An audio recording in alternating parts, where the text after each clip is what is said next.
Meus queridos, minhas queridas, nós estamos encerrando a profecia do avivamento.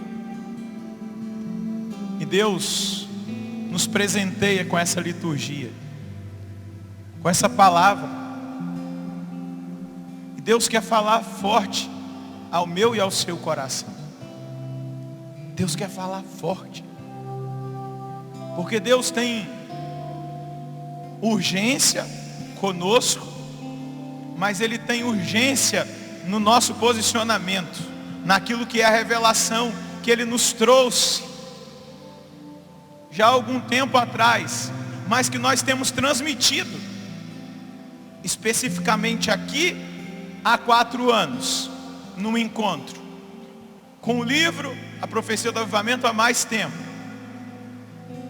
Mas chegou a hora de nós assumirmos uma posição e assumirmos aquilo que Deus realizou em nós.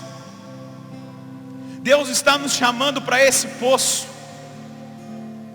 Deus está nos convidando a sentar com Ele ali, naquele lugar.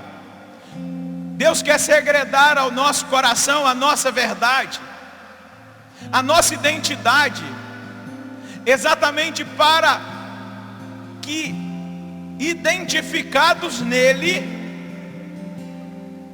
nós assumamos a nossa parte. Nós assumamos aquilo que Ele tem para nós. Depois daqui, depois desse encontro, quando nós voltamos para as nossas realidades, quando nós retornamos para as nossas cidades, para os nossos estados, quando a planta dos nossos pés pisar de volta na terra que Deus prometeu a nós, aquele lugar que você está plantado, com a planta dos seus pés, naquela cidade, é o lugar que Deus prometeu para você, e é o lugar aonde Deus vai gerar este avivamento. É lá. Mas é necessário sentar no poço, é necessário olhar para dentro de nós, é necessário ouvir da boca de Jesus que Ele tem sede. Mas Ele tem sede de quê? Da nossa fé. Ele tem sede da nossa verdade. Ele tem sede da nossa identidade. E a nossa identidade, queridos, é sermos católicos. E sendo católicos de verdade, sem ser outra coisa, sendo católicos de verdade, como católicos, nós assumamos aquilo que foi proclamado aqui, que até os nossos irmãos evangélicos já sabem, que a última ação do Espírito Santo, por revelação dada a eles, antes da vinda do Senhor, será na igreja una, santa, católica e apostólica, com a sua sede em Roma. E você faz parte desse projeto. Fala para quem está do seu lado, você faz parte desse projeto.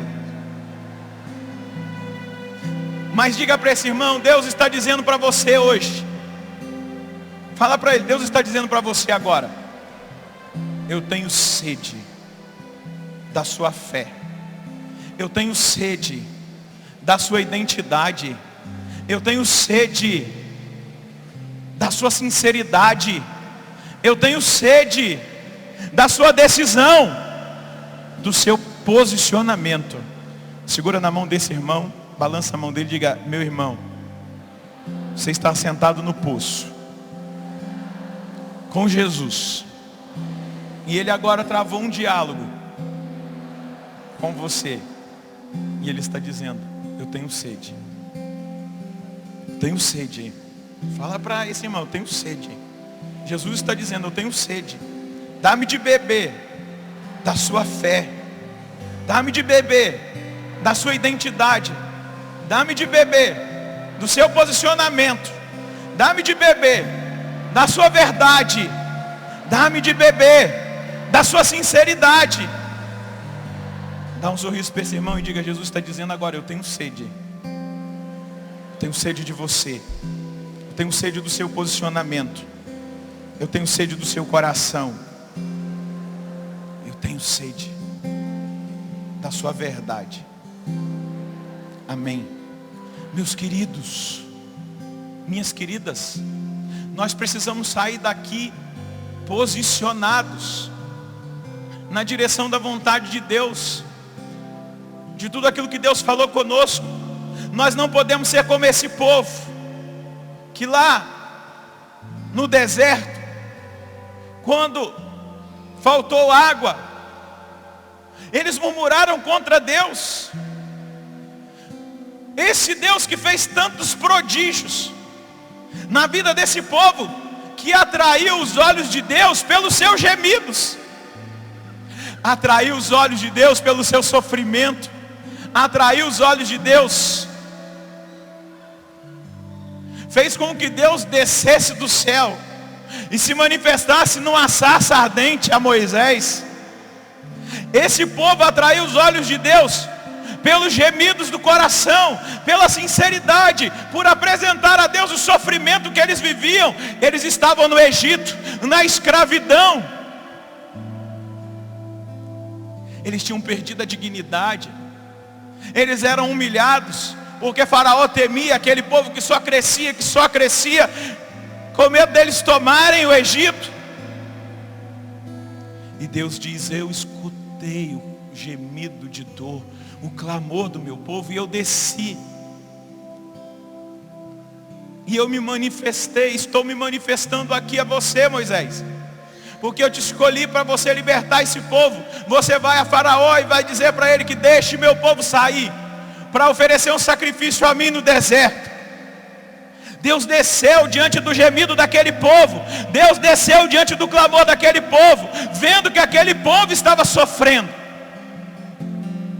Mas depois que Deus fez os sinais, enviou as pragas, até a última, que foi a morte dos primogênitos, até Faraó reconhecer que só ele era Deus e deixasse o povo que era escravo sair do Egito com tudo aquilo que eles tinham de bens materiais, com o ouro e a prata que ganharam dos egípcios. Deus abriu o mar. Eles viram um sinal. O mar se abriu. Depois o mar retrocedeu e afogou os cavalos e cavaleiros do Faraó. Eles adentraram o deserto. E na primeira dificuldade, ou melhor, essa não foi a primeira, já é uma sequência. Nas dificuldades que eles vão tendo, eles começam a questionar a Deus. Isso não pode acontecer conosco. Eu pedi no início da missa, quem tinha feito uma experiência com Deus aqui, 100% desse centro de evangelização levantou a mão. Ou eu estou enganado? Todos. Deus desceu do céu diante do nosso gemido, diante do nosso clamor, diante das nossas lágrimas, diante do pedido que nós temos feito pela nossa nação. Mas nós não temos o direito, e eu estou falando firme com vocês, nós não temos o direito de, quando nós voltarmos para a nossa cidade e nós tivermos que pagar o preço, quando as coisas ficarem difíceis, quando a perseguição vier, quando parecer que está faltando água, nós não temos direito algum de questionar a Deus. Nós temos direito de avançar, sabendo que de Deus virá a provisão que nós necessitarmos para aquilo que Ele direcionou a nós vivermos.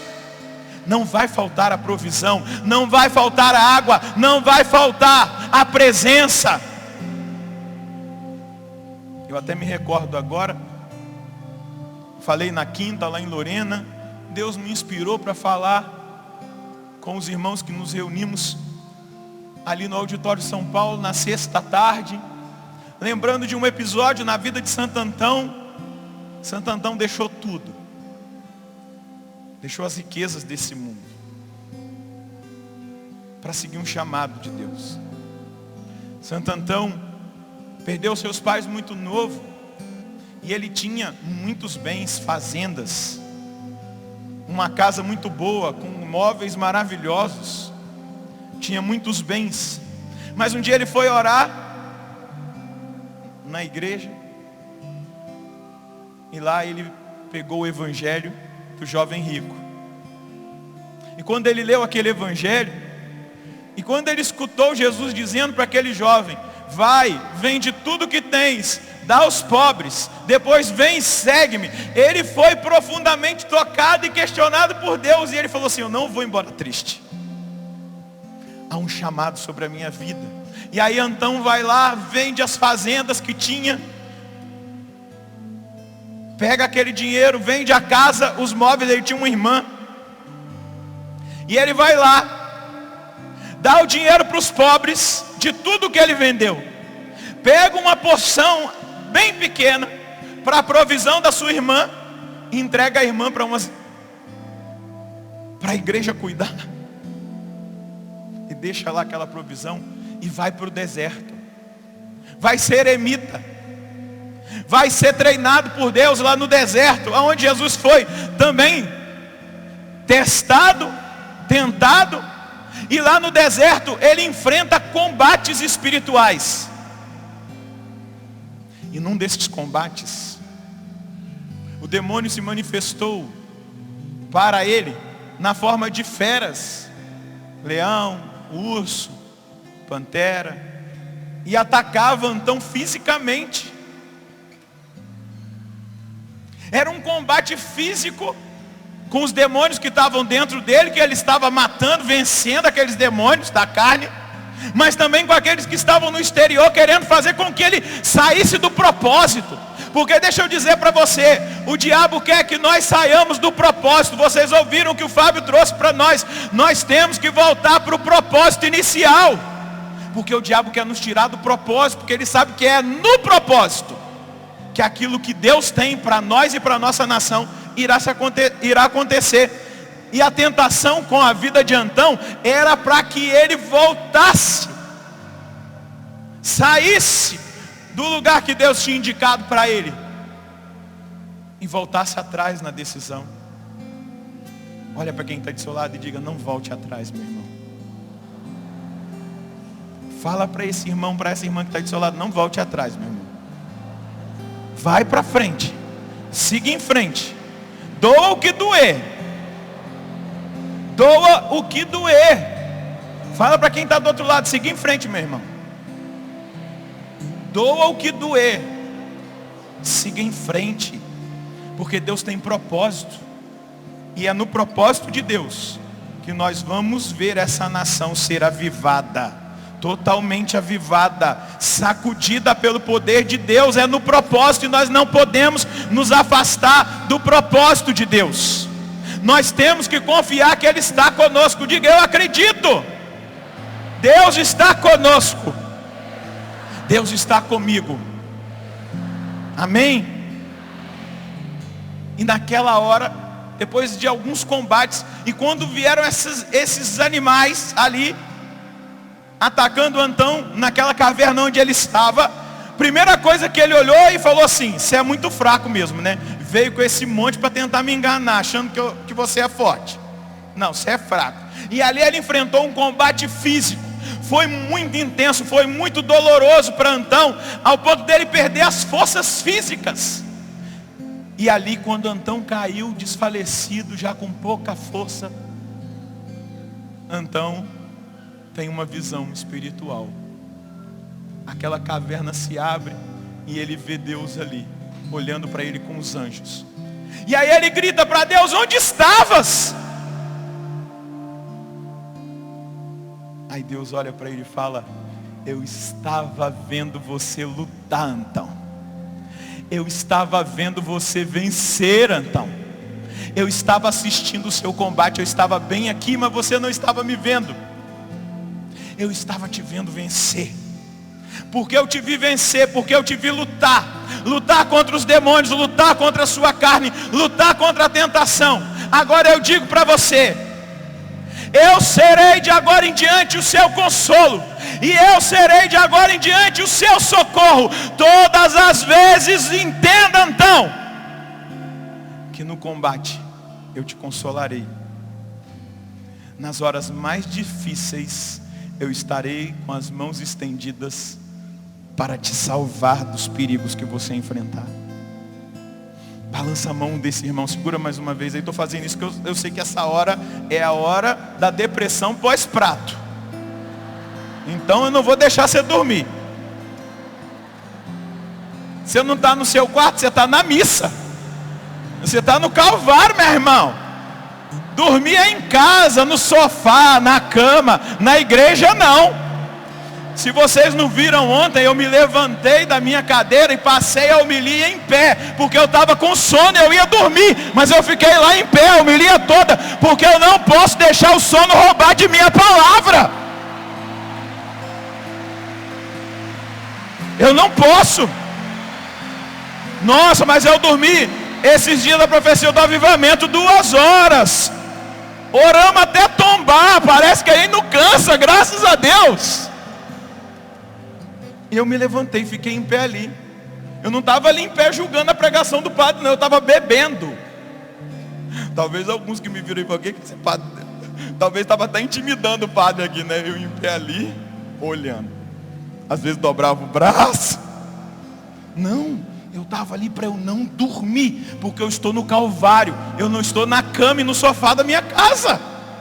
Eu estou diante do mistério da minha salvação. Aprenda. Deixa eu ensinar uma coisa, porque a nossa identidade católica, quando você estiver na missa, meu irmão, você não está na praça para bater papo com o seu irmão que está do seu lado, você está no Calvário, porque a gente está perdendo a visão, perdendo o foco, e começa a conversar, recebe mensagem de WhatsApp, responde mensagem de WhatsApp, posta vídeo na internet durante a missa. Aonde você está? Está vendo como o diabo nos rouba a direção? É muito simples. Você não está na missa, você não está na praça para mascar chiclete, para comer pipoca, para ficar com boné na cabeça. O único que é permitido ficar com boné na cabeça na missa é o bispo. Ou você já foi ordenado bispo? O irmão deve estar com o solidel lá também. Mas nós não, querido.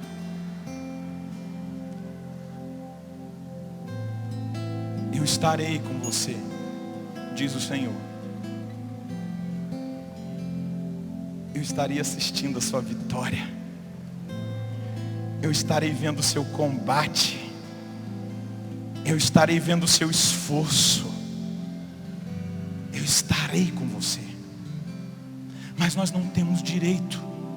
Eu volto a dizer, depois de tudo que Deus tem feito, eu não tenho direito de reclamar uma vírgula do Senhor. Porque eu preciso entrar nesse mistério da providência divina e entender que existe um tempo para cada coisa debaixo do céu. E esse é o tempo onde Deus está forjando o caráter profético de uma multidão que caminhará sobre esse avivamento no Brasil. Deus nos está treinando, Deus está falando, Deus está fazendo nos voltar às origens. E se você não entendeu isso ainda, entenda, compreenda, permita que essa esperança seja gerada no seu coração.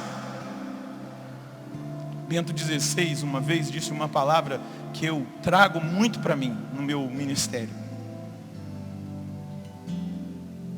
As promessas de Deus são maiores do que as nossas expectativas. Às vezes a gente tem muito pouca expectativa. Porque às vezes a gente pensa de um avivamento do jeito da nossa cabeça. Como o Fábio disse, é algo de novo. Eu não vou olhar para Azusa e dizer vai ser igual lá. Olhar para o avivamento de Gales vai ser igual lá. Olhar para Duquesne, vai ser do mesmo jeito. Vamos lá para uma casa, vai congelar lá a água nas torneiras por causa do frio. Depois que a gente entrar na capela e aí a gente vai ser batizado no Espírito Santo, vai derreter o gelo lá. Não, é uma única vez, daquela forma. Mas Deus tem o genuíno avivamento para esse tempo que nós estamos clamando. E vai vir do jeito da cabeça de Deus e não da nossa. Da maneira de Deus e não da nossa. O que eu sei, posso atestar, acredito e confio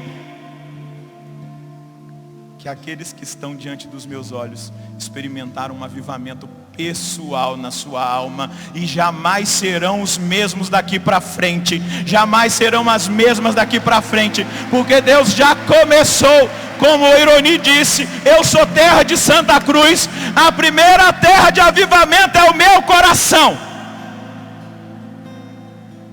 E tendo um coração avivado, volta o amor pelos perdidos, volta a paixão pelas almas, volta o sentido e o motivo de nós estarmos aqui, sairmos em missão, evangelizarmos, salvar as almas. Moisés, vai lá e diz para o faraó que eu quero que o meu povo saia do Egito e que o meu povo vá oferecer um sacrifício a mim no deserto. É o Deus que vai prover todas as coisas, é Deus que vai prover o avivamento. Eu tenho plena consciência e maturidade humana e espiritual de entender que o avivamento do Brasil não depende de mim, só depende de Deus. Estou dizendo de mim como líder, mas de mim como membro desse corpo que juntos estamos caminhando para isso, sim. Porque é muita pretensão minha, só vai acontecer se eu tiver. Só vai acontecer lá na sua cidade se eu for. Quem traz avivamento se chama Espírito Santo. O meu nome é Padre Roger Luiz da Silva. Eu não sou o Espírito Santo. Não sou. E nunca serei. Nunca serei. Então não entre nessa pretensão que o avivamento só vai acontecer quando eu estiver lá. Deixa de ser trouxa, rapaz. Se coloque no seu lugar.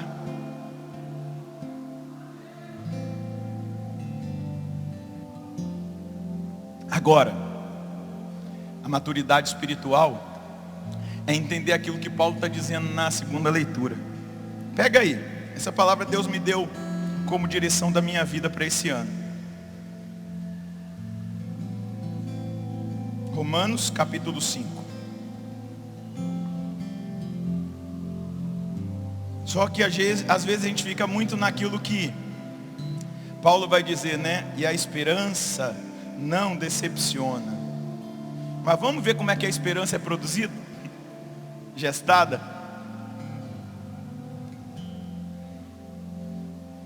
Versículo 1. Assim, pois, justificados pela fé, estamos em paz com Deus, por nosso Senhor Jesus Cristo.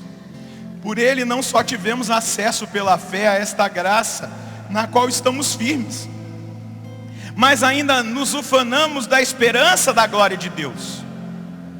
E não só isso, pois nos ufanamos também de nossas tribulações, sabendo, olha aqui, está escrito isso aí na sua Bíblia? Lê aí. Nos gloriamos nas nossas, está escrito aí? Nos gloriamos nas nossas tribulações, sabendo que a tribulação gera a constância. A constância leva a uma virtude provada. E a virtude provada desabrocha em esperança. Mas você percebeu que Paulo começou lá da tribulação? A tribulação que gera a constância que gera uma virtude provada, e a virtude provada que gera a esperança. Aquilo que aquele povo que andava no deserto não tinha, eles não tinham esperança, porque eles não estavam sabendo ser testados na provação, para que a provação gerasse a constância uma virtude provada, e a virtude provada a esperança. E aí sim, a esperança não decepciona, porque eu estou esperando em Deus, e aquilo que Deus der, da maneira que vier, como Ele quiser, na hora e no tempo que Ele determinar, aí está a esperança, porque eu creio nele, porque eu creio naquele Deus. Eles tinham que estar assim, né? Senhor, não tem água aqui, mas de algum jeito vai aparecer. Não, você nos trouxe aqui para morrer de sede. Você nos trouxe aqui, o Senhor me chamou para esse avivamento, para eu apanhar lá na minha cidade, para eu ser perseguido, mal falado. E aí começa aquele monte de lorota de gente imatura espiritualmente, que não sabe ser provado. não sabe que o ouro e a prata precisam ser provados pelo fogo. Prova-se no fogo do Espírito, mas prova-se no fogo da tribulação, para que você tenha constância, para que você não abandone o barco, para que você siga em frente na vontade de Deus. Diga comigo: eu quero seguir em frente na vontade de Deus, no propósito de Deus, no querer de Deus para a minha vida. Eu quero, Senhor, eu quero essa esperança que não decepciona. Vou dar um exemplo para vocês. E aí eu não estou me colocando como modelo, eu estou dizendo o que Deus tem feito na minha vida. Como que a aprovação gera a constância, que gera uma virtude provada. No ano de 2014, apareceu um câncer no meu pai, no pescoço dele. E ali começou o calvário. 2014 não, 2013. E aí fez tratamento, não deu certo. Um segundo tratamento, não deu certo. E aí há uma possibilidade de uma cirurgia. Fez-se a cirurgia. Depois que ele fez essa cirurgia, nunca mais ele saiu da cama. E não passou um dia sem ter dor, que nem morfina resolvia. E aí a gente achou estranho, porque houve eu interpreto como uma negligência de atendimento. E ele ficou 3 meses sem o atendimento do médico que o operou. Passou mal, foi no hospital, o médico não atendeu, voltou, de novo não atendeu, passou mal de novo, foi atendido pelo plantonista, o médico não atendeu, ligava, não atendeu, não, é daqui 3 meses. Aí chegou lá, o médico falou: não, isso é assim mesmo, isso é fibrose no pescoço. Aí a minha mãe falou assim: não, eu quero que o senhor faça um exame. E aí fez o exame. Nesses 3 meses, depois daquela cirurgia, o câncer passou para a coluna e para o pulmão. Tá. E aí eu fui num médico conceituado no Rio, levei os exames, e aí o médico disse para mim assim: vou dizer uma coisa para o senhor, padre. Falei: beleza, leva o seu pai para casa e deixa ele morrer. E aí eu falei para ele assim: o senhor faria isso com o seu pai? Ele falou assim: eu fiz com a minha mãe. Falei: beleza. E aí sabia de um outro médico que era especialista naquela área em São Paulo. Levamos os exames. Ele falou assim: não, nós temos uma medicação, a mais moderna, provavelmente vou dar aqui 90% de chance de cura. Fomos e fizemos 6 meses de tratamento. Nesses 6 meses de tratamento, eu deixei a Canção Nova para celebrar todos os dias para o meu pai e para minha mãe, num apartamento dentro de São Paulo. Ali, no meu lugar secreto. O Evandro foi lá, outros irmãos foram. E durante aqueles 6 meses, eu tinha que vir em alguns acampamentos aqui. E eu recebi vários testemunhos de pessoas que foram curadas na missa do clube do mesmo câncer que o meu pai tinha. A mesma espécie de tumor. E eu rezava todos os dias na cabeça do meu pai. E ele não foi curado do câncer. E um dia eu disse para Jesus assim: Senhor, eu acho que eu estou errado. Eu acho que o meu pai está preparado e eu fico rezando pela cura dele. Eu ali conversando com Deus. E aí me veio a palavra, quando o profeta é enviado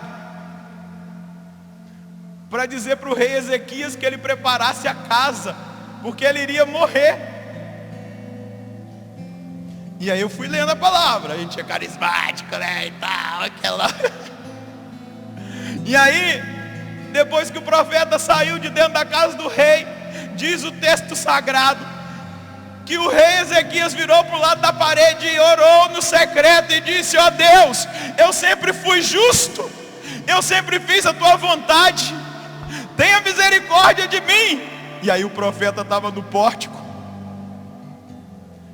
E o Espírito do Senhor caiu sobre o profeta e disse: volta e diga para Ezequias que eu vou acrescentar 15 anos na vida dele. Eu falei: ô glória, eu tô rezando certo, né? O Senhor tá esperando o negócio ficar feio mesmo para o milagre ser daquele tipo que o Ironi contou aqui. E passou um mês, meu pai só piorava. Já estava com 38 quilos, um homem que tinha 90. E aí eu tomando banho no banheiro é claro, né? Não dava para ser na praia naquele momento. E eu ali, debaixo do chuveiro. Às vezes Deus me fala muito debaixo do chuveiro. Eu aproveito para rezar bastante. E aí eu falei: Deus, o Senhor me disse que acrescentaria 15 anos. E eu só vejo meu pai piorando.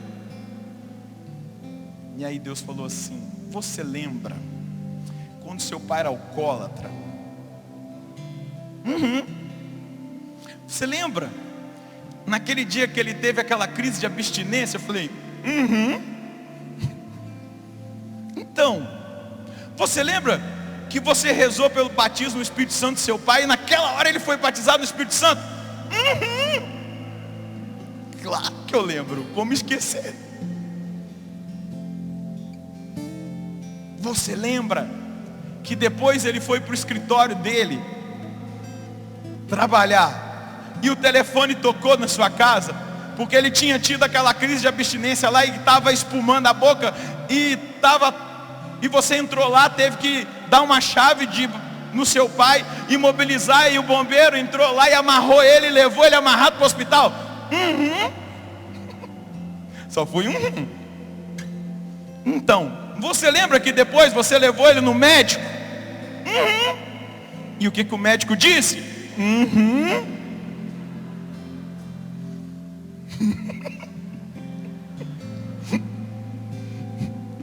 Então, você lembra que o médico disse para ele que se ele não parasse de beber naquele ano ele morreria? Conta quantos anos tem. Aí eu fui 2, 5, 10, 11. Quando foi chegando no 13, minha perna bambeou. 14, 15. E ele disse: eu já acrescentei os 15 anos na vida do seu pai. Naquela hora, debaixo do chuveiro, eu dobrei os meus joelhos e falei para Deus: ele não é meu, ele é seu, pode levar.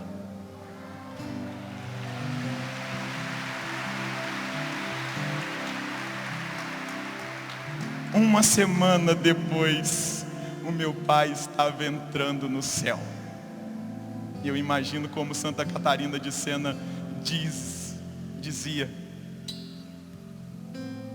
que Nossa Senhora espera os devotos dela na porta. E ela segura na mão. E os santos de devoção ficam ali nas primeiras fileiras. E quando aquela pessoa que foi fiel a Deus, meu pai, depois que eu rezei pelo batismo do Espírito Santo, virou ministro da Eucaristia, pregador na renovação carismática, cuidava dos irmãos de rua. Meu Deus, era um santo. Eu ficava com vergonha. Eu preciso criar vergonha na cara. Meu pai é santo e eu não sou. 15 anos de vida de santidade. E aí Catarina diz que quando chega naquele corredor na entrada do céu, todos os santos começam a aplaudir aquela pessoa que está entrando, porque ela combateu o bom combate da fé. Ela guardou a fé, encerrou a carreira, e ali ela está recebendo a coroa de glória. Aquela tribulação gerou em mim constância, a constância gerou em mim virtude provada, e a virtude provada gerou em mim esperança. Nem um segundo eu questionei a Deus, porque Ele não curou meu pai e curou um par de gente do mesmo câncer que ele teve. Porque a esperança não decepciona. A minha esperança não está em cura, A minha esperança está na salvação que Deus deu para o meu pai. A minha esperança hoje está na salvação do Brasil, na promessa desse avivamento que vai varrer essa nação. A minha esperança está nesse Deus. Por isso que a esperança não decepciona, porque a esperança não está em coisas, não está em bens, a esperança não está em prosperidade, a esperança está nessa cruz que nos deu a vitória. E dessa cruz eu ganhei lá nos Estados Unidos. Eu acho que aquele lá deve ser o crucifixo do avivamento. Ele fica lá na minha capela, lá em casa. Eu fui pregar lá nos Estados Unidos, me deram uma cruz. E é assim, você já viu, né, padre? Já viu? Ah, tá lá na minha capela. Próxima profecia do avivamento eu vou trazer ela. É pequenininha. Tá Jesus pregado na cruz, pé, braço, e na outra mão, desprendida da cruz, uma pomba do Espírito Santo, doando o Espírito Santo para a humanidade. Eu acho que aquele é o crucifixo do avivamento. É da cruz que brota esse Espírito. É da cruz que brota esse avivamento. É na cruz que nós somos gestados. Meus irmãos, minhas irmãs,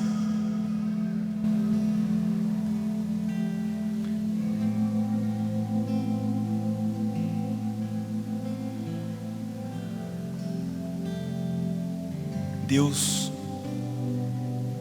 quer que nós voltemos para as origens. E hoje, diante desse evangelho, nós precisamos entender algo. Você sabia que os samaritanos, aqueles pagãos, antes eles adoravam o Deus único e verdadeiro? Vai lá, deixa eu mostrar na palavra. Segundo livro dos Reis, capítulo 17, versículo 24. Pega aí a sua Bíblia. Segundo livro dos Reis, capítulo 17, versículo 24.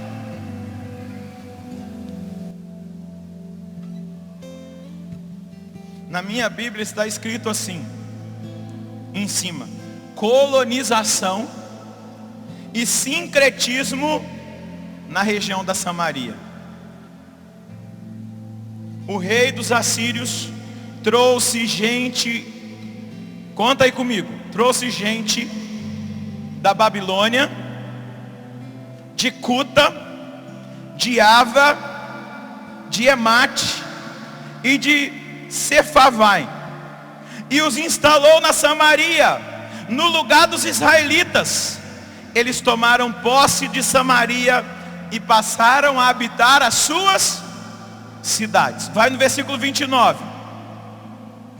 Mas cada nação fabricava o seu próprio ídolo. Você contou comigo quantas nações são? Quantas? 1, 2, 3, 4. O que Jesus está dizendo para a mulher? Vai lá e traz o seu marido. E ela disse: Senhor, mas eu não tenho marido. Ele disse para ela: é verdade, você teve 5. Ele está falando dos ídolos que estavam levantados em Samaria. Você teve 5, e o que agora você tem também não é seu. Está aqui o marido que você tem que adotar, o Messias. Nós precisamos estar atentos, porque estamos no poço, e Jesus está falando conosco: mostra a tua verdade, vem aqui, apresenta para mim a tua verdade. E nós que estamos caminhando no foco, na visão do avivamento, na direção que Deus nos deu, temos que ter cuidado com a idolatria. A idolatria do orgulho espiritual. Vou te apresentar 5 ídolos que bate as portas daqueles que caminham na direção do avivamento. O orgulho espiritual. Muitas vezes nós nos sentimos melhores do que os outros. Pensamos que as pessoas que não vivem na mesma visão e na mesma moção do avivamento são piores. Na verdade, essas pessoas serão atingidas pelo avivamento, mas elas não são piores. Mas o orgulho muitas vezes nos faz pensar que nós somos melhores, que nós somos os mais carismáticos, os mais avivados, os mais importantes, que nós somos a salvação da igreja, a última Coca-Cola do deserto. Nós não somos não, o que vai ser o avivamento. Nós só somos o povo que se abriu para buscar esse avivamento, essa experiência. A segunda coisa que tem, segundo ídolo que tem castigado aqueles e aquelas que buscam o avivamento, a luxúria. Os pecados da carne, da sexualidade, da afetividade. Tenha coragem de quebrar esse ídolo na sua vida. Tenha coragem de trabalhar na cura interior. Tenha coragem de colocar a sua afetividade e a sua sexualidade. Tenha coragem de se olhar de frente como aquela samaritana se olhou e dizer: eu preciso de ti, Senhor, senão eu vou te envergonhar, senão eu vou causar escândalo, senão ao invés de eu ajuntar, eu vou espalhar. Mesmo que o seu pecado esteja no secreto, que ninguém saiba, vai lá, traz a tua verdade, vem aqui e diz para Jesus: eu não aceito esse ídolo na minha vida. O terceiro ídolo que eu quero apresentar, e que tenta nós que estamos na busca do avivamento, a avareza, o apego ao dinheiro, o apego aos bens materiais, a dificuldade que nós temos de partilhar uns com os outros aquilo que Deus nos dá, e às vezes dá em abundância. De perguntar para o outro, para o irmão: você está precisando? Não para depois eu divulgar na minha rede social, mas como desprendimento, capacidade de abençoar a vida do outro, capacidade de abençoar a comunidade do outro. Poxa, nós estamos passando por dificuldades, nós estamos construindo, sei lá, vamos juntar todo mundo e vamos lá fazer um encontro, vamos lá abençoar, sair do apego, vamos pegar a nossa agenda e vamos ajudar. Tem muitos de nós perdendo foco por causa da avareza, por causa do apego ao material. Tem muito lugar que não recebe mais missionário porque não tem oferta missionária. Não tem, então não vou.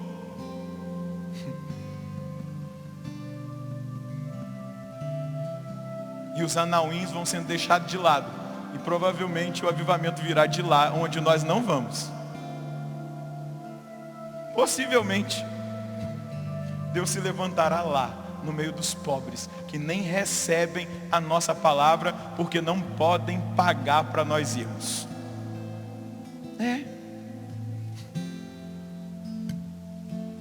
Te apresentar um outro ídolo, a opinião. Eu idolatro a minha opinião, é a minha opinião, é o meu pensamento, é a minha visão, é a minha... sempre eu.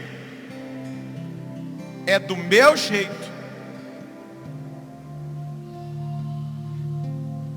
Vai lá, chama o seu marido, porque o que Jesus está dizendo aqui é de prostituição. Jesus está dizendo aqui de adultério, e muitos de nós estamos clamando pelo avivamento, vivendo esses adultérios na nossa vida. E aqui eu não estou dizendo de adultério, uma pessoa casada que deixa a sua família e vai se adulterar com a prostituta, com qualquer outra mulher ou qualquer outro homem. Eu estou dizendo de adultério espiritual. Se tiver o outro tipo também, que Jesus faça um chicote e passe o rei em nós, e derrube as mesas, e acabe com a idolatria. Mas nós não podemos. Vem cá, traz a sua verdade, vem aqui. Vem aqui. Uma outra coisa, Eu já falei aqui que eu não sou Espírito Santo. Uma outra idolatria no nosso meio é a idolatria a pessoas, a pessoalidade. Gente, é muito pretensioso. Você está percebendo? Estou falando a gente, eu não estou aqui apontando o dedo falando vocês. A gente é muito pretensioso, a gente se acha demais.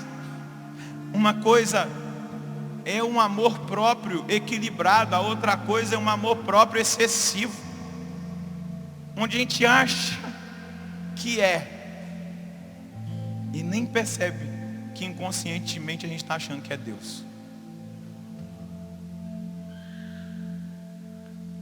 Não idolatre a si mesmo e não idolatre pessoas.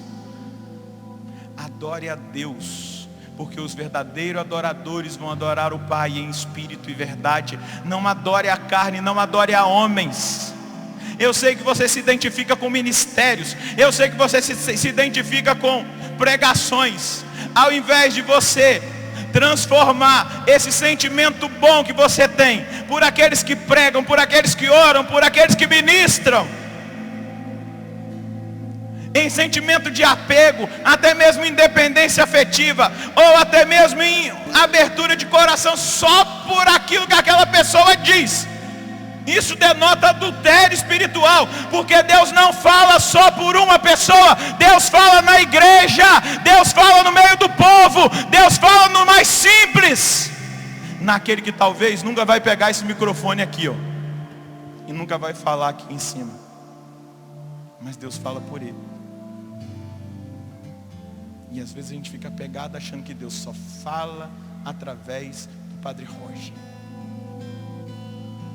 Deus fala através de você. Fala para quem está do seu lado. Deus fala. Que caia a idolatria da pessoalidade. Tudo bem, nós pregamos, Deus nos deu os dons, nós vamos servir e servir com alegria. Vamos sim, vamos continuar, vamos fazer discipulado, vamos discipular mais pessoas, vamos treinar. Vamos. Mas adore aquele que é o Deus verdadeiro, porque é dele que virá o avivamento. O quinto ídolo que tem roubado os corações de Jesus é o ativismo.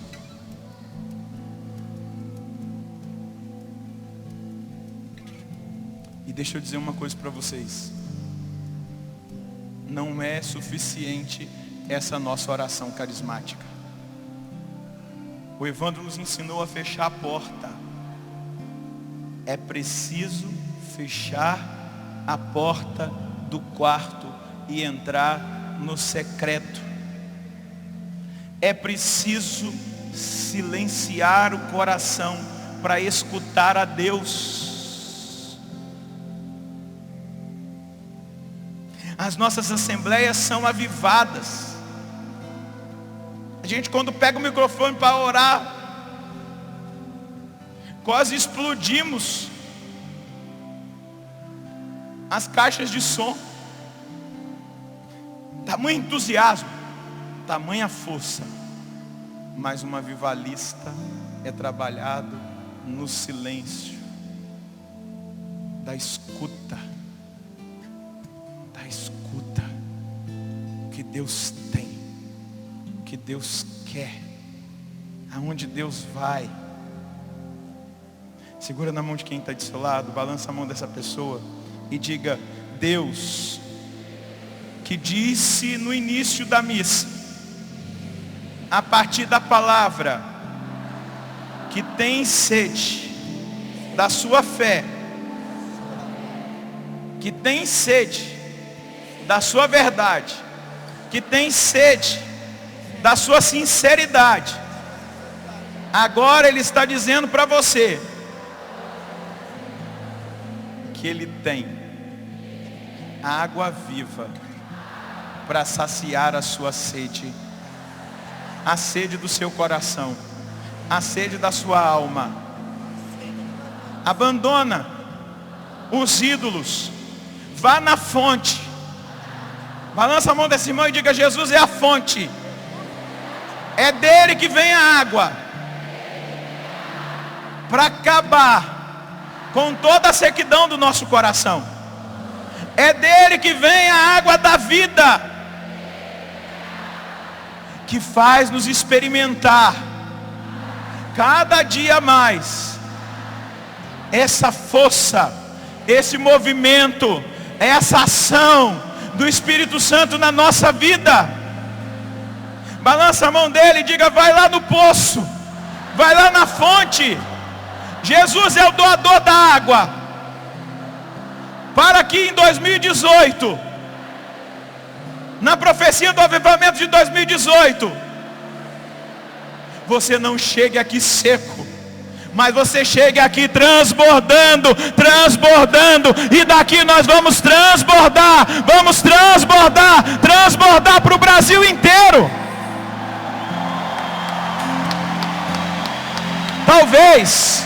Talvez, existe aqui um talvez esse avivamento ainda não espalhou para o Brasil por causa disso. A gente chega aqui para se abastecer da água, porque a gente não bebe o ano inteiro a água. E aí, ao invés de espalhar, ela vai primeiro, vai encher a gente. Você já viu uma terra seca? Na hora que cai a chuva, ela pega para ela, não deixa para os outros não. Agora, quando a terra está encharcada, tem deslizamento de terra, tem escoamento de água, talvez esse seja o motivo. Nós precisamos ir no poço todos os dias, encontrar Jesus. No poço que está dentro do seu quarto, no poço que está no sacrário lá na nossa comunidade, no poço que está na palavra de Deus, no poço que está na vida espiritual que a igreja nos deu. Vai lá. Só dessa maneira. Aquela mulher ficou cheia. E você viu o que ela fez? Você viu o que ela fez? O que aquela mulher fez? Hã? Não escutei não.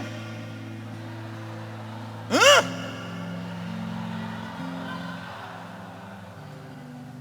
Ela entrou na cidade e ela disse: eu conheci alguém que falou para mim toda a minha verdade.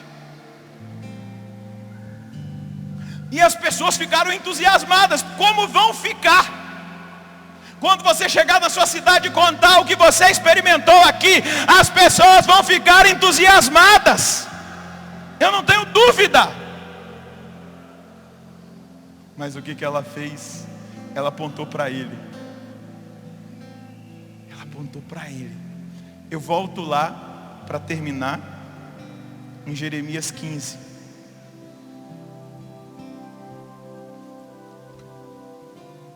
Ou melhor, 5.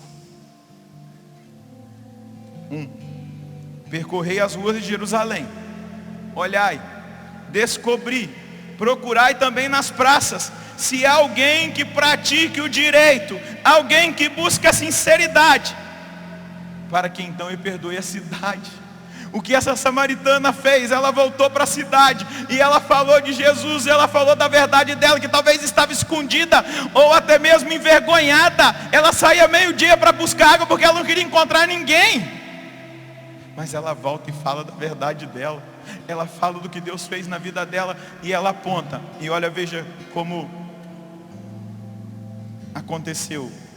Eu estou liberando essa palavra do Evangelho para acontecer na sua cidade. Amém?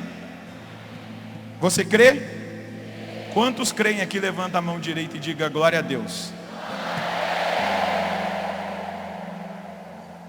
Muitos outros creram por causa da sua palavra.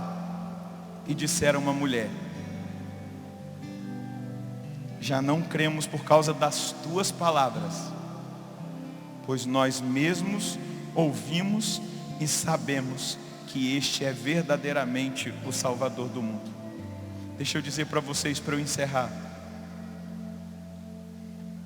Fala do que ele fez, mas leve as pessoas da sua cidade a experimentarem o que ele fez na sua vida. Não perca tempo. Vai alguém na sua casa, Coloca a mão, conta para ela o que você viveu aqui. E coloca a mão na cabeça dela e peça o avivamento para a vida daquela pessoa. Você encontra alguém na rua, para lá, o irmão de rua te pede uma esmola, dá para ele lá a esmola, nós estamos no tempo quaresmal, e diz para ele assim: irmão, eu posso orar um pouquinho por você? E pede o avivamento para a vida dele. Aquela pessoa lá do seu trabalho, que sabe que você é da igreja, e que lá discretamente, com vergonha, não querendo aparecer, ela chega para você assim e diz: reza para mim, minha família está com um problema. Você pode dizer para ela assim: vamos ali na cozinha tomar um cafezinho? E lá na cozinha, você coloca a mão na cabeça dela e leva o mistério do avivamento para a vida dela. Lá começa a provocar esse avivamento aonde você estiver.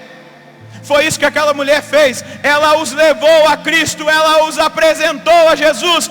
E esse é o envio que nessa profecia do avivamento de 2017 eu quero fazer para você.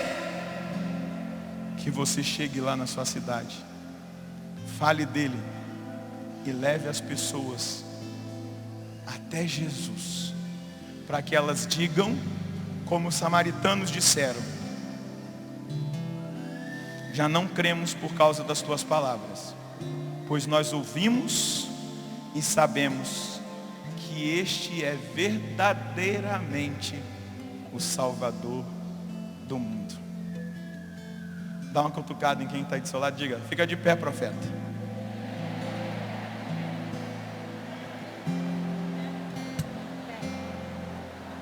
Eu quero pedir ao Espírito Santo que ele te envie. Eu quero pedir ao Espírito Santo que ele te faça uma pessoa ousada, como essa samaritana. Porque, gente, quem encontrou verdadeiramente a Jesus, quem fez uma experiência com o Espírito Santo, não guarda para si. Amém? E volto a dizer, quem fez uma experiência com Jesus, teve um encontro com Jesus e experimentou o avivamento, não pode guardar para si. Segura na mão de quem está do seu lado,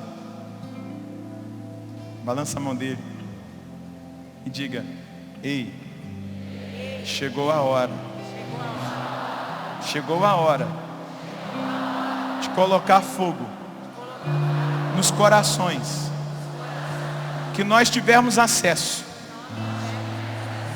Chegou a hora de ministrar na vida dos nossos irmãos aquilo que nós recebemos.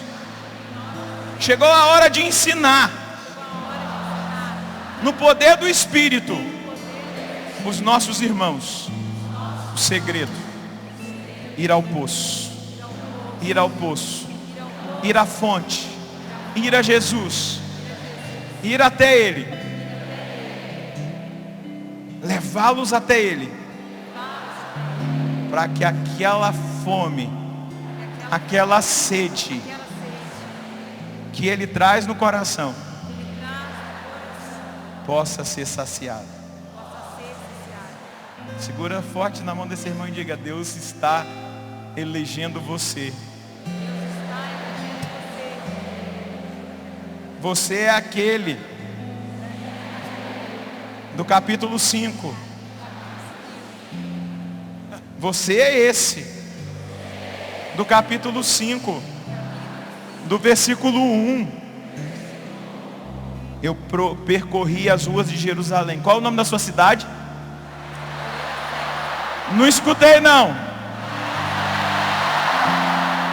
Deus está dizendo: percorri as ruas de qual? De onde? Olhar e descobrir, procurar e também nas praças se há alguém. Quem está lá? Quem ele vai encontrar? Eu ainda não ouvi. Quem ele vai encontrar? Se há alguém que pratique o direito, alguém que busque a sinceridade, para que então eu perdoe a cidade. Eu estou vendo a cura do Brasil diante dos meus olhos. Eu estou vendo diante dos meus olhos aqueles que serão usados por Deus para curar as cidades, os estados e a nação, pelo seu testemunho e pela vivência do avivamento, que vai levar o fogo para essa cidade, que vai testemunhar sem medo de pagar o preço, de ser questionado, que vai dizer que você encontrou Jesus, que o Espírito Santo incendiou a sua vida. Essa pessoa tem o nome escrito no livro da vida, e eu li e está lá escrito o seu nome.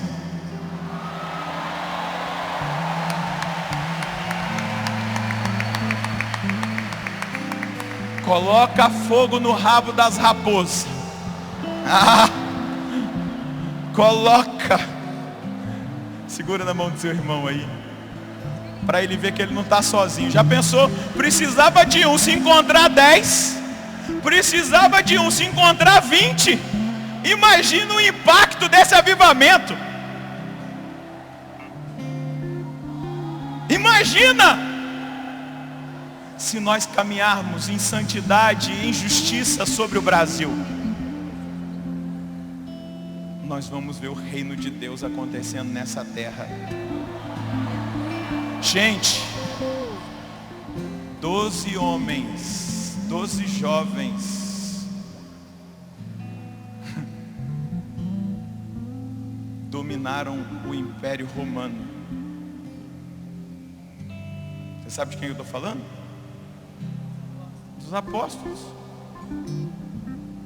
Você sabia que a santidade dos cristãos fez com que o Império Romano caísse por terra e fosse edificado o Império de Cristo na terra, chamada Igreja Católica? Foram os cristãos que derrubaram o Império Romano com a sua fidelidade. Levanta a mão do seu irmão. As potestades vão cair no Brasil pela nossa fidelidade. As dominações vão cair por terra na nação pela nossa fidelidade. Diga a sua resposta agora, a sua verdade para Jesus. Fala para Ele: envia-me, Senhor. Diga para Ele: envia-me, eu estou aqui. Pode me enviar, eu estou disposto. Fala para Ele agora: eu estou disposto. Se vier a tribulação, eu sei que ela vai me gerar constância.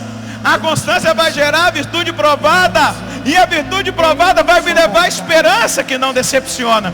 Mas eu quero, Senhor, eu quero levar esse avivamento, eu quero levar a sua palavra, eu quero levar o seu amor, eu quero levar a sua misericórdia, eu quero incendiar os corações, eu quero levá-los a Cristo. Eu quero, Senhor, eu quero. Envia-me, eu preciso. Eu me determino, eu me decido a levar, Senhor Deus, o seu projeto, a levar, Senhor Deus, a sua presença, a levar, Senhor Deus, o seu fogo, a levar, Senhor Deus, para aqueles e aquelas que estão sedentos, e por isso, porque têm sede e não sabem que é do Senhor, estão no alcoolismo, estão nas drogas, estão no culto ao prazer, estão no culto ao corpo, estão desviados, perderam o foco. Eu vou, Senhor, aonde o Senhor mandar, eu irei levar a sua palavra e o seu avivamento. Eu vou levar, eu vou orar, eu vou apresentar essa pessoa a Ti. O resto é o Senhor quem vai fazer. Eu já posso ver, Senhor, a grande transformação espiritual. Eu já posso ver, Senhor, se levantar nas nossas cidades aquele povo escolhido que lá está e que precisa de alguém, como o Senhor está dizendo: a quem eu enviarei? Levanta o braço do irmão e diga: eu vou perguntar no nome do Senhor. Ele perguntando para você: a quem eu enviarei?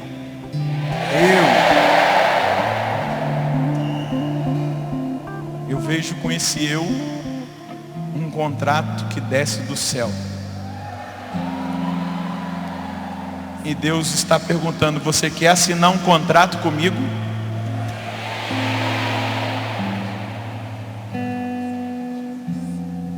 Eu volto a dizer: Do céu desce um contrato e Deus pergunta: você quer assinar esse contrato comigo?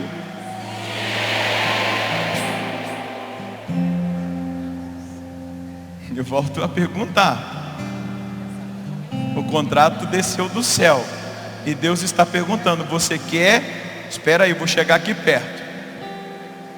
Olha para cá para você ver se você vai querer assumir mesmo esse contrato. Você quer assinar esse contrato comigo? Eu quero selar com essa bênção o contrato que você faz com o Senhor de ser trabalhador na sua vinha. E qual vai ser o salário? A vida eterna.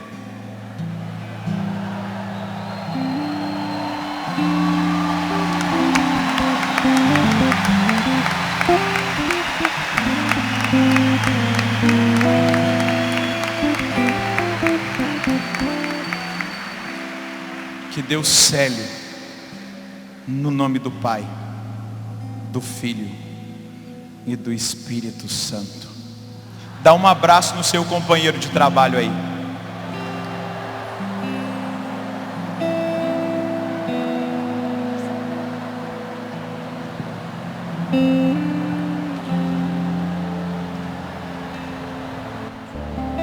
Vai lá, traz a sua verdade, vem aqui.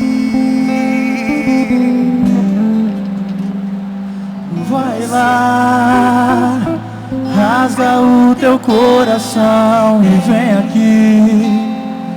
Conta para ele como está. Deixa ele falar quem você é. O seu amor é tudo que você precisa ter. O amor desse Deus só quer te libertar. Você precisa ter coragem e o levar ao lugar sagrado que tu tens, onde estão segredos que ninguém vê, onde está o sonho de ser livre, livre. A verdade te libertará. O amor não vai te condenar. E no fim de tudo é Ele quem te saciará. Te saciará. É Ele quem te saciará. Deixe que Deus acenda a sua vida e que Ele devolva o fogo da restauração. Clame aos céus.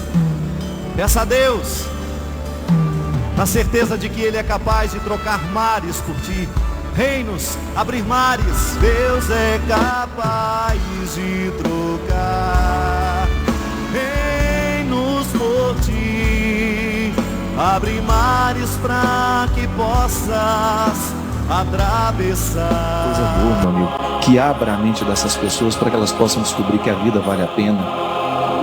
Eu, como comunicador, como padre, eu só vou onde eu posso levar Jesus comigo.